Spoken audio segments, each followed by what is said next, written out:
smell that? Smell what? In a regular bush? Well, what is it then? I think it's the smell of gentrification. Hi, welcome to a documentary about gentrification in San Francisco from some kids, 4 kids actually, from Dr. Poland's class. I'm excited, it's gonna be a good time, y'all are coming along for the show. So we got, 5 very exciting topics to talk about today.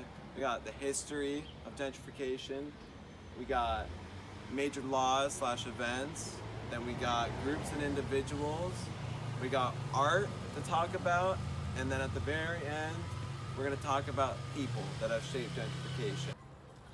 All right, it's time. Let's tune in with Cameron on the history of gentrification. Since the 1970s, gentrification has reshaped major cities like New York, San Francisco, and Boston. I will be talking about when it first began, rates of gentrification, and who's impacted. Is it qualifying in terms of gentrification? One more time. Okay. I got this. Okay, you got it. Go. Gentrification was first acknowledged in London in 1964 by Ruth Glass. It wasn't until the 2000s that researchers published the first studies and qualifications of gentrification. The United States and Great Britain created colonies to gentrify areas as ways to bring European and American culture to them. Because of this, they thought they were doing the areas a service.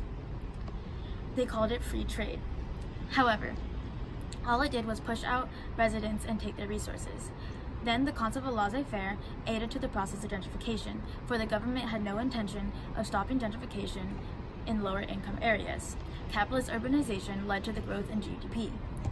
Nearly 20% of U.S. neighborhoods has experienced urbanization and gentrification since the 2000s, whereas it is only 9% in 1990. Since then, the term gentrification was coined by Ruth Glass in London. The experience of urbanization in cities has flared up in the United States, especially in the recent decade. Statistics have shown how an entire population and demographics alter drastically in known lower income areas. Cities tend to undergo rapid gentrification during periods of little to no economic growth. Zillow State Research, the company found that since 2000, household incomes have been raised by 25%, while the average rent increased by about 53%. The project also found that the residents of the large cities pay about 35% of their income for housing and rent. Housing is considered unaffordable by the U.S. Department of Housing and Urban Development when the percentage exceeds 30%. The Industrial Revolution led to a massive stream of wealth within the society, but also created a working class that was dirt poor. This divide in social standings led to laws trying to help and gentrification. Properties in lower income areas decreased in value. These areas, often occupied by a diverse demographic, are being bought out and developed by cheap corporations, businesses, and investors. This creates a rent gap that separates social classes and provides underlying mechanism for gentrification. Thank you, Cameron. Now that we've been enlightened on the history of gentrification, I'm going to turn it over to our brother Chris, and he's going to teach us about the major laws / events about gentrification. Thank you. Tuning back to you in the studio, Channel 5 News. Oh, I didn't see you there. Hi, I didn't see you there either. You wanted to know about gentrification laws? Well, I'll tell you about 3. First, I'll tell you about the Mission Action Plan. Then, the San Fran bus protests that went down by housing advocates. And lastly, minor little laws you can place in your city to combat gentrification. The first law and event I'm going to be talking about is a new policy taking place in Mission called the Mission Action Plan of 2020. The Mission Action Plan is a cutting-edge technique used to try and preserve the sustainability of housing and jobs in the Mission area. According to sfgov.org, the purpose of the Mission Action Plan is to retain low-income businesses and low-income artists and nonprofit organizations in the community to sustain the socioeconomic diversity in Mission. Here, you'll see a couple examples of gentrified areas in the Mission District. Over here, this is actually Mission Street, and you see this old building, which is now a really funky glass building, actually. This is Valencia Street in 2007, and currently this is what Valencia Street looks like, and a huge new building where there clearly wasn't one before. Yeah, this is a prime example of gentrification. On May 2018 in the San Francisco Bay Area, texploitation was the term that 50 protesters used in the Mission area to protest against gentrification policies in San Francisco.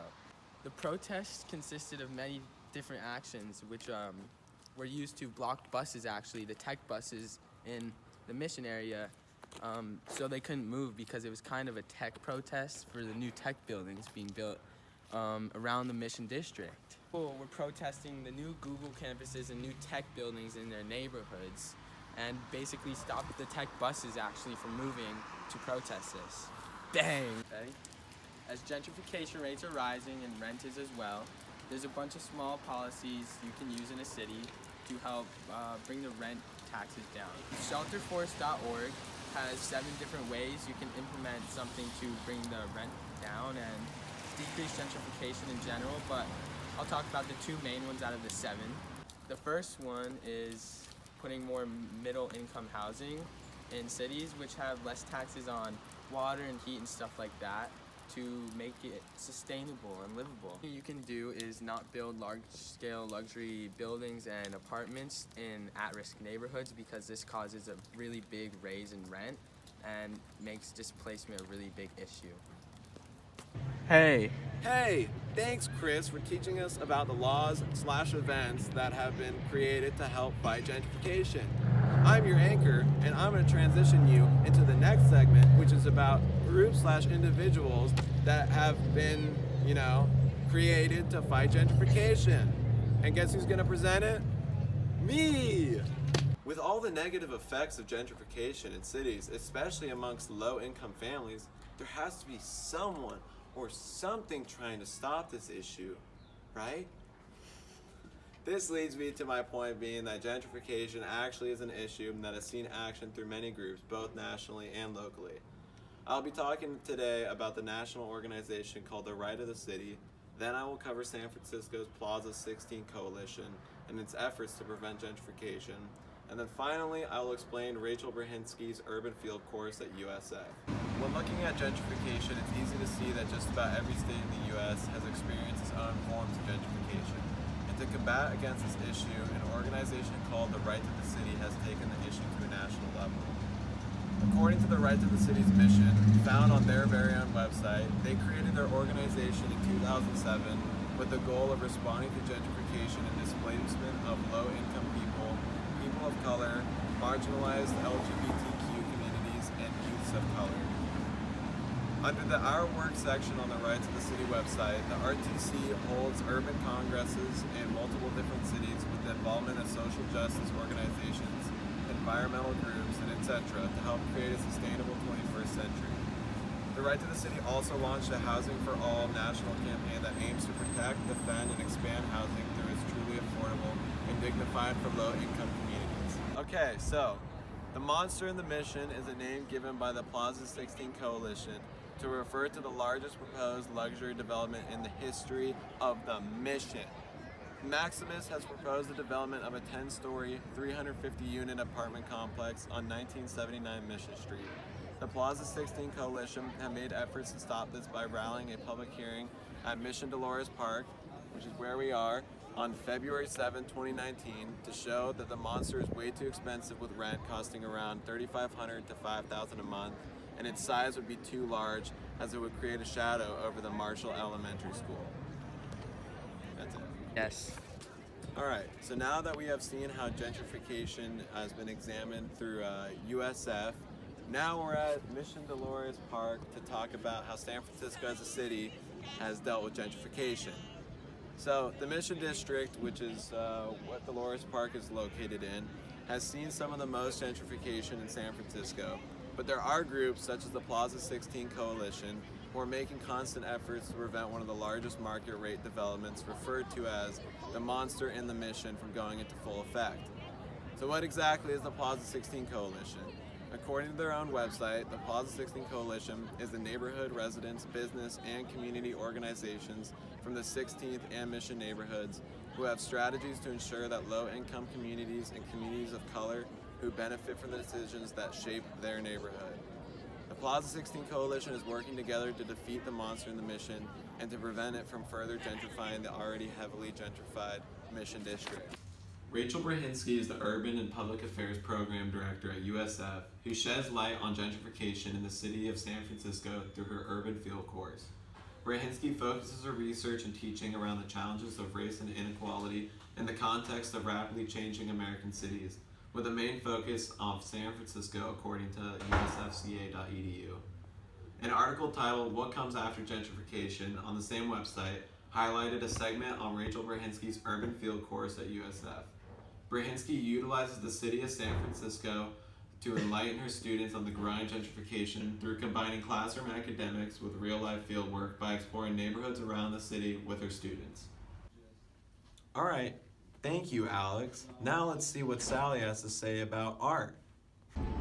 Art is an expression of culture, so when culture and communities are threatened, art plays a role in combating that. Art focusing on gentrification in San Francisco, more specifically the Mission District, is something we're going to look at today through their murals that create a stronger identity and culture for the community. We'll also look at a documentary Vice produced that highlights gentrification in San Francisco and its Haight-Ashbury neighborhood. Finally, we'll talk about the role art has in protest and how gentrification was protest using art in Los Angeles in 2018. A largely gentrified area in San Francisco is the Mission District, which is also widely known for its vibrant culture and alleys full of murals that are made to convey a message. Murals reflect community, heritage, and the culture of the community and the people living there. They depict shared struggles and shared dreams, and according to Wayfaring News, the art movement started in the Mission District in the 1970s and has since been a place of expression and activism. Gentrifying neighborhoods takes away from the sense of culture. People infiltrate trying to change the culture of the area, removing the strong sense of community that is expressed through the art. Certain murals depict the gentrification and destruction of the community, bashing on corporations and real estate agents. The murals in Balmy and Clarion Alley show the struggles people living in the Mission have faced living as minorities in San Francisco, as well as some of their ancestors' struggles. The murals that show struggles throughout history are more examples of how art binds the community through past and present and adds to the culture of closeness. A documentary by Vice explains what gentrification looks like in the Mission as well as other neighborhoods in San Francisco. In Vice's documentary episode of Streets, the evolution and gentrification of San Francisco is discussed. The Vice team visits different neighborhoods and interviews locals about how gentrification affects them. From the financial district to Haight-Ashbury, the documentary crew explains how the dot-com boom brought money into the city that changed it forever. In the Haight-Ashbury neighborhood, the rise and fall of hippies and beatniks is discussed with Diamond Dave, a man who pegs himself as the mayor of Haight Street. Dave reflects on an era of free love and experimental drugs while he walks past high-end clothing stores and tourist shops. The authenticity of what used to be a strong counterculture is now faded and replaced with high rents and hipsters. While murals are a form of expression in the Mission District, in Boyle Heights, Los Angeles, another form of art was used as protest, striking controversy and raising awareness about gentrification. According to an article in the LA Times, in March 2018, an up-and-coming art gallery in the Boyle Heights neighborhood was the focus of a local protest against gentrification. Locals of the neighborhood spread paint all over the art in the gallery and held up signs outside expressing their displeasure with the elite gallery in their neighborhood. Some people say this protest was disrespectful and uncalled for, and they see it as vandalism, while others see this as a stand against gentrification of the neighborhood. The passion behind the people protesting the art galleries in Boyle Heights can be seen in communities across the U.S. of people fighting to protect their communities and keep them from being transformed into elite areas. Overall, art is a very powerful way for people to express their opinions and cultures, and is used to combat gentrification by raising awareness and getting people involved in their communities. We could see this through the Mission murals, the documentary by Vice, and the protest in Boyle Heights. Now, we're going to tune in together for the whole group to talk about the people of gentrification. Many families are forced to move due to the rising rent in the Mission District. The Mosqueda family was interviewed by the SF Chronicle to share their story of displacement, talking about how their parents worked hard and sacrificed so much so that they could live in the city in the 60s. But after the death of their parents, none of the 10 Mosqueda children could afford to keep living in their home. This story, sadly, is not unique. According to the article in the SF Chronicle, the Latino population is decreasing in the mission because, on average, the Latino community has a lower salary than any other population, forcing families to leave the mission. According to an article written by the mayor herself of San Francisco, London Breed, on themedium.com, Breed has taken action against gentrification by championing. According to an article written by the mayor herself of San Francisco, London Breed, on themedium.com, Breed has taken action against gentrification by championing the Housing for All measure. This will raise taxes on commercial rents to generate $1 billion and provide over 10,000 homes for middle-income families. Another big city that experiences gentrification is New York.